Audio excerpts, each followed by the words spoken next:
بسم اللہ الرحمن الرحیم۔ صبح کی اذکار پڑھنے کی فوائد۔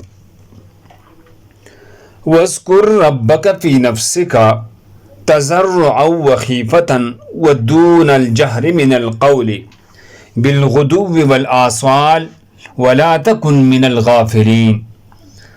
اور اپنے رب کو اپنی دل میں عاجزی اور خوف اور دھیمی آواز میں صبح شام یاد کرو اور غافل لوگوں میں سے نہ ہو۔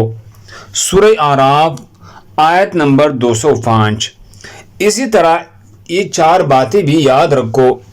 نمبر 1، نماز فجر کے بعد کا جو وقت ہے وہ بہت زیادہ خیر اور برکت والا ہے۔ اللہ والے لوگ اپنی صبح کا آغاز اللہ کی یاد سے کرتے ہیں اور ہر صبح اپنے عقیدے کی تجدید کرتے ہوئے اپنے اللہ ہی سے التجا اور صدائے کرتے ہیں۔ نمبر 2، صبح کے وقت کی اذکار پڑھنا بہت بڑی کامیابی کی دلیل ہے۔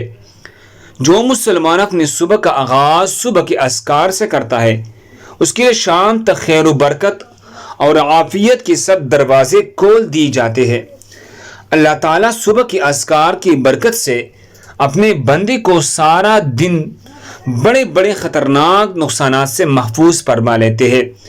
نمبر 3، قرآن و حدیث میں صبح کی اذکار کی بہت زیادہ فضیلت اور اہمیت بیان کی گئی ہے۔ اس لیے بلا ناغہ اپنے صبح کا آغاز مسنون اذکار سے کرے اور اپنے دامن کو خیر و برکت سے مالا مال کرتے ہوئے دونوں جہانوں کے سعادت کے حقدار ٹھہرے۔ نمبر 4، صبح کی مسنون اذکار پڑھنے والا شخص ہر قسم کے شرکیہ کاموں سے بچ جاتا ہے اور عقیدہ توحید کی مٹاس کو پا لیتا ہے۔ اللہ ہم سب کو اس پر عمل کرنے کی توفیق عطا فرمائے۔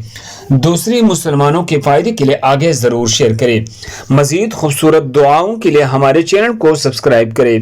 جزاکم اللہ خیر۔